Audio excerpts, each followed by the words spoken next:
My identical twin passed away in a mountain climbing mishap. During his memorial service, I got a message. I'm alive, that's not my body in the coffin. It was from his device. Where are you? I replied, can't tell you, they're monitoring. Avoid relying on your spouse and our folks. The astonishing revelation I discovered later left me stunned. Chapter 1. The coffin doesn't hold me. The service was hushed, far too silent for a person like Aaron, my identical twin. He was boisterous, bursting with energy, the type of man who could turn a somber event into a celebration simply by arriving tardy with a lopsided grin. But now, he was supposedly the one inside the box, or that's what I believed. Rain pattered gently on the canopy above the burial plot. I remained there, dazed in my dark attire, observing the minister recite a verse I couldn't register. My spouse, Elena, positioned herself next to me, her grip firm on my hand. But I wondered if it was support or restraint. Our parents were a couple of rows in front, rigid and empty. No tears at all from either of them. Just extended, poised expressions as if attending a corporate gathering. The entire affair seemed wrong. Then, right as the coffin started descending, my phone vibrated in my jacket pocket. I shouldn't have glanced, but an urge drove me to. It was a text from Aaron's number. I'm not deceased. That's not me in there. My veins turned icy. I glanced upward, partly anticipating someone observing from the foliage. But nobody was there, just the murmur of breeze through damp branches. My digits shook as I responded. Aaron, where are you? A lengthy delay. Then another note appeared on the display. Can't reveal. They're eavesdropping. Don't depend on your wife and our parents. I gazed at the note. A myriad of ideas surged through my head simultaneously. Aaron was living. Why would he stage his demise? Why caution me regarding Elena and our parents? That evening, sleep evaded me. Elena attempted to embrace me, but I pretended fatigue. Her touch felt chillier than the downpour at the service. And deep inside, a horrific reality started to form. Whoever lay in that coffin, it wasn't my sibling. And the individuals I assumed were most reliable might have been deeply involved. Chapter 2. I investigated my siblings' final journey and discovered a secret device they were unaware of. The day following the service, I headed to Aaron's place. He'd resided solo for the past 3 years in a simple one-bedroom unit over a tool shop. Cluttered, disorganized, vibrant with that sort of structured disorder only twins could interpret. But now, it was tidied up, sterilized, excessively neat. No personal pictures on the surfaces, no dental brush in the restroom. Even the refrigerator was cleared, save for one water bottle and a solitary container of pickles. Aaron despised pickles. It didn't resemble a death. It resembled an erasure. I possessed just one key. But Aaron was suspicious. Had been since a nasty dispute with a previous boss 2 years prior. That's when he began uttering phrases like, always maintain a backup path and never expose your initial layer. I examined the typical spots. Beneath the mattress, within the air duct, behind the wardrobe lining. Then I recalled the ploy we employed as children. The phony power outlet in the nook behind his bureau. Indeed, when I forced it ajar, particles tumbled out, together with a dark disposable phone encased in a plastic sack and adhesive tape. It retained power. I accessed it using his youthful code, LIFTOFF92. Only 3 entries existed, J, Doc, Red Fox, and a single stored video clip. I activated it. The recording was blurry, captured in the wilderness, likely with an action camera. Aaron emerged on the screen, evidently out of breath, glancing backward. If you're viewing this, I either got away or I failed. But if there's a burial and a corpse, that's not mine. That's a fabrication. The individuals responsible, they're nearby, nearer than you imagine. I uncovered something forbidden, and now they're attempting to suppress it all. Begin with Elena. And if you're courageous, inquire with Dad about Coultridge. No matter what, don't rely on anyone, particularly not Mom. The display darkened. I simply remained there, device stuck in my grasp. Mom, Elena, Dad. They all attended the service. Grieving, grinning, discussing resolution. And my sibling had just informed me one of them might have assisted in staging his passing, or something worse. I dropped heavily onto his bed. Countless inquiries sprouted in my thoughts, but one resounded more intensely. What on earth occurred during that climbing excursion, and why did Aaron believe our whole family was involved? Chapter 3. I challenged my dad regarding Coultridge, and his words chilled me to the bone. I held off until Sunday to face him. Dad always barbecued on Sundays, like routine. Even post-Aaron's service, there he stood on the deck. Brew in one palm, pincers in the other, turning patties as if all was normal. as though we hadn't recently interred someone we both cherished. "Want some?" he inquired without eyeing me. "No," I responded bluntly. He didn't insist. Merely nodded, concentrated on the cooker. That summed up Dad, resilient, emotionally armored. You could strike him with sorrow and he'd scarcely react. I positioned myself opposite him, no chit-chat. Then I questioned what transpired at Coultridge. The manner his grip halted mid-turn revealed all. He placed the pincers aside, deliberately, then pivoted and stared directly at me. "Where did you learn that term, Aaron?" He advised against trusting anyone, suggested starting with you, claimed it all links back there. He remained silent for an extended period, just peered into the cooker as if it might engulf him. Then he stated Coultridge was a study center, connected to the armed forces, privately financed, functioned via agreement. Your sibling and I participated in an initial initiative, well before you were aware of any details. An initiative for what? His gaze darted toward the patio door where Mom observed us. For improvement, he murmured softly. Mental and bodily enhancement, recall experiments, speeded brain adaptability. The sort of material that isn't formally acknowledged. Your sibling, he was among the few triumphant examples. I fluttered my lids. "Hold on, are you implying Aaron underwent testing?" He enlisted, and it succeeded. But after the initiative ceased, certain others. They sought to retain him. They termed it resource preservation. He labeled it pursuit. "Good Lord, listen," Dad uttered, reducing his tone. He vanished deliberately. Staging his passing could have been the sole escape. But if he reached out to you, it indicates an error occurred. And if you probe deeper, they'll target you as well. I gawked at him. So what should I do? "Vanish as well," he declared straightforwardly. "Destroy that device. Erase your traces. Acquire a fresh identity, or—" He glanced up, gaze frostier than ever. "Or conclude what he initiated." I departed without further comment. That night, insomnia gripped me. I merely replayed Aaron's recording, repeatedly. His phrases tormented me. Inquire with Dad about Coultridge. He didn't desire my concealment. He wanted me to expose the facts, so I decided. I wasn't fleeing. I would pursue the path. But initially I needed to confront Alina. Chapter 4. I located my sibling's former partner and she wasn't shocked. He was living. Alina resided 2 communities away in a serene, wooded area packed with one-level houses and amiable seniors strolling their pets. Not precisely the location you'd anticipate for someone entangled in a plot concerning defense studies and simulated demises. I'd encountered her only twice throughout their 2-year romance. She was composed, gentle-voiced, astute. Aaron had once portrayed her as the most intelligent individual in any setting, even when she feigns otherwise. I pressed her buzzer at 8:14 p.m. The entrance cracked open. Her gaze expanded upon spotting me. "You resemble him," she murmured. "Not him," I clarified swiftly. "It's me, Nate." She paused, then unlatched the barrier and allowed entry. The residence scented of spice and volumes. Open notebooks scattered about, partially inscribed sheets and adhesive memos on the partitions. I couldn't tell if she was composing a book or unraveling a crime. She didn't provide beverages, didn't settle. She simply stared directly and uttered, "Aaron's surviving, right?"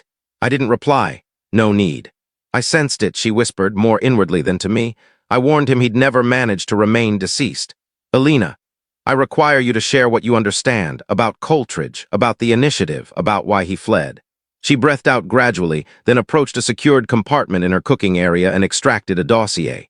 It was bulky, moisture-marked, tagged, echo, unauthorized tests. She passed it over. "I wasn't merely his partner," she explained. "I was his overseer. I was tasked with tracking his advancement. Initially, it was methodical, medical. But gradually, I began noticing its effects on him. The headaches, the lapses, the terrors. Aaron was their triumph, but they damaged something within him to achieve it. I scanned the dossier. Identifiers, timelines, dosage records, entries of mood instability, images of Aaron secured to a platform. My gut churned. "He escaped," she proceeded, tone quivering. "But he didn't flee empty-handed. He took an item, a storage unit. It held all information, recording clips, sound files, complete designs. If the masses viewed it, Coultridge would collapse.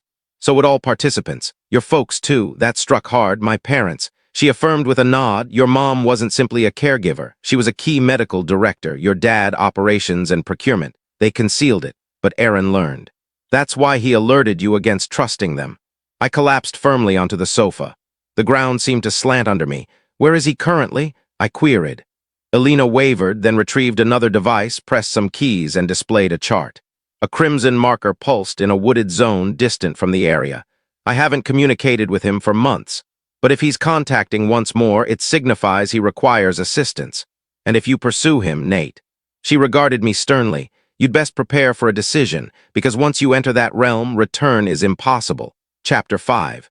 I ventured into the woods where Aaron concealed himself, but I wasn't alone in pursuing him. The path concluded 2 miles prior to the marker on Alina's chart. Beyond that, thick woodland. No paths, no markers, merely untamed land and gloom. I stationed my vehicle behind a corroded barrier, draped my satchel over a shoulder, and commenced trekking. My footwear crushed across parched foliage and fragile evergreen spikes, each stride resounding more than desired. The further I progressed, the more muted the surroundings grew. No avian calls, no gusts.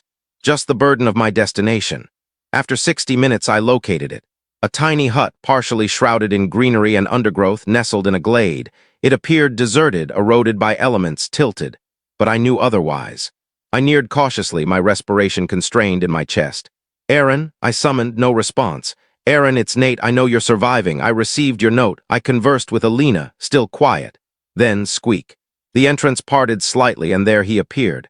Leaner, tougher, facial hair unkempt, gaze keen and troubled, but unmistakably my sibling. He didn't utter immediately, just observed as if determining my authenticity. At last. You shouldn't have arrived, I advanced. They deceived Aaron about all. Alina informed me. The initiative, our parents, I viewed the records. He nodded gradually. Then you comprehend why I needed to vanish. Why at this moment, I questioned. Why dispatch that note? Why connect? He widened the entrance, exposing a dented metallic container on a surface behind him. I've been gathering all. Evidence, details, identifiers. I waited until I possessed sufficient to dismantle it entirely. But circumstances shifted. What? They located me. My pulse halted. What do you imply? Abruptly a snap resounded afar. A branch broke. Another. Aaron seized my limb and dragged me inward. They tailed you, he murmured. They were observing. You guided them here. Externally motion, obscure forms amid trunks. No footfalls, just hush and altering shades. Aaron lifted a plank from the ground and passed me a battered handgun. We possess 2 choices, he stated, serene yet attentive. Exit via the rear and flee, or remain and battle. Regardless, they won't permit both of us to endure. Before I could respond, a tone echoed from the timber. Aaron Cross, Nathan Cross. We have no intent to injure you, simply emerge with the storage. My veins froze. They recognized my identity. They weren't solely after Aaron. They desired us both. Chapter 6. The woodland assault, and the secret our parents would murder to conceal. The quiet was lethal. The tone that had summoned, composed, nearly amicable, merely worsened it. Aaron thrust the storage device into my coat compartment. If I fail to escape, safeguard that. It contains all, every bit. Another tone shouted externally. Final alert, 60 seconds remain. I regarded Aaron. How many exist? 3, perhaps 4. One was our dad's private guard, former elite troops, and we'll evade them. Aaron grinned. We don't need to outpace them. We merely need to catch them off guard. He forced the rear entrance ajar. Shots rang out immediately. 2 muffled bursts cleaving the atmosphere as projectiles tore through the timber structure where I'd stood moments before. We dashed into the foliage, crouching down, weaving through shrubs and soil. Behind, footwear pounded. Aaron gestured leftward. An ancient lookout structure exists. If we reach it, we'll gain elevation. I trailed, gasping, excitement pulsing through my body. Limbs lashed my visage, pulse thumping in my hearing. Then I spotted it, a vintage metal spire, oxidized yet upright, its rungs scarcely attached to the skeleton. We ascended. Halfway, I detected a whisper behind. You believe concealing in a spire alters anything, Aaron. You think your siblings prepared for the facts? We persisted. At the summit, Aaron extracted a transmission enhancer from a concealed section in the satchel. He attached the storage device and pressed a control. What are you accomplishing? I inquired, winded. Transmitting the records to remote storage, secured and duplicated. Once complete, it'll spread widely. And what's within the records? He eyed me, gaze shadowy, mandible tight. Recall the award Dad claimed I earned in secondary school? Yes, it was fabricated. It was enlistment. Our parents offered us for a defense conduct scheme as youths. Not only us. Many. Possibly multitudes of pairs. I fluttered. What? They utilized us as examples, how extensively allegiance could be exploited. Which ties snap initially, kinship, affection, or reality. I discovered recordings, Nate, trials. Mental influence, coercion, some failed to endure, my legs faltered. Our youth, the absent periods, the odd residential academy excursion Aaron undertook. They'd been evaluating us, employing us, and our parents, they weren't sufferers. They were designers. Clang, the spire shook. A projectile bounced off a steel support. They're ascending, I yelled. Aaron hurled me another handgun, time to merit that credential in endurance. We repelled them for an additional minute, or shorter. But it sufficed. The transmission reached full. Aaron beamed. Too tardy, he whispered. We detected, a tone swore below. He transmitted the storage. A fresh hush ensued, then withdrawing steps. No further projectiles, no pursuit. They were retreating, and not from fear, because the conflict had become widespread. Chapter 7. Memorial Part 2, where the departed ultimately reveal, and the surviving start to crumble. When we descended the spire, the woodland had become strangely muted. Aaron proceeded like a warrior now. No further doubt. No further grins, just concentration. They won't pursue us here. Not this evening, he declared. They'll await the disclosures, and disclosures occurred. By the subsequent dawn, the records were ubiquitous. An unidentified profile on X, once Twitter. Online forums, messaging apps. An enormous discussion released across all channels at once with the title Project Echo Twin. A secret state-approved conduct trial with minors. Identifiers, clips, resources. All, hundreds of documents existed. Edited papers indeed, but certain identifiers persisted, and within them our parents and my spouse. She had served as a hired mental assessor for years, via a facade firm connected straight to Project Echo. She'd been designated to observe me, document shifts, control vital sentimental cues. She was never solely my spouse. She was my supervisor. My device rang. It was her. I permitted voicemail. Then I heard, "Nate, please hear me." I can clarify, I lacked options. They possessed leverage on my dad. He was ill. Heavens, Nate, please respond. Her tone broke, but I didn't respond. I was occupied observing the information surge. Major networks, cable news. Autonomous informant reporters, even leaked sites. Legislators called for probes. State authorities rushed to refute, but the proof was too robust. And central to it, two identifiers trended, Aaron and Nathan Cross. We were no longer phantoms in obscurity. We were evidence. 3 days afterward, the clash. I positioned outside my youthful residence for the initial occasion in 10 years. The identical pale veranda, the identical corroded postbox. But nothing resembled home any longer. Aaron lingered back. "This is your decision," he stated, "but prepare. They'll utter anything to retain dominance." I pressed the chime. My mother responded. For an instant, her grin flickered. Ancient reflexes activating. Then she noticed my gaze. "You viewed it all," she murmured. "Yes," I declared, "every part." My father materialized behind her. "We performed what was necessary. You were selected, Nathan. You ought to be thankful." "Thankful," I retorted. "You thrust your offspring into a mental shredder. You eliminated one of us. At minimum, you attempted." Aaron advanced into sight. My mother inhaled sharply. My father retreated. "You fabricated a corpse," Aaron stated icily. "You falsified demise papers. You informed the globe I was absent. You were erratic," our mother sobbed. "You endangered the whole scheme." "No," I interjected. "He endangered your status. Your heritage, your facade of authority." For a moment, silence enveloped us. Then my father inquired, "So what follows? You reveal us, pull your kin through scandal." "No," I stated serenely. "We already have. You simply don't grasp the depth." I extended into my compartment and extracted a legal notice. "National order. You'll provide testimony." His complexion blanched. My mother slumped into a seat. Aaron and I pivoted and departed, united this occasion. Chapter 8. Phantoms in the reflection. The occasion we became authentic. Once more. Half a year afterward, all had transformed. Aaron and I rested calmly in a modest preparation area behind a major broadcast discussion stage. One of the scarce we consented to. The globe knew our identifiers now, but they still lacked our essence. Prepared for this? I questioned, pulling at my outfit's neckline. Aaron peered into the reflection. "I perished once," he murmured gently. This is merely revival." The illumination flashed. A crew member timed us. 3, 2, 1, and we were broadcasting. The questioner's tone was composed yet direct. "Nathan, Aaron, what you've disclosed, state trials, mental control. Rights infringements, it's overwhelming, but folks still inquire why emerge. Why currently?" Aaron inclined ahead. "Because facts don't remain interred eternally. You can stage a passing, influence a psyche, delete a past, but not the facts. Not eternally." I affirmed. "And because numerous remain ensnared in quiet. Our narrative is merely one strand in a vaster network. Folks must understand what's been executed under study. We narrated our tale, segment by segment, the youthful evaluations, the arranged incident, the staged service, the disloyalty by our spouse and parents. and ultimately the dismantling of all they constructed. Consequences. Project Echo terminated. Various high officials stepped down or faced charges. Our parents. Admitted fault in national tribunal. Deprived of all qualifications. Condemned to incarceration via agreements that reduced maximum duration but not communal shame. My spouse sought separation. I didn't oppose. She faded from visibility, her profession ruined by the repercussions.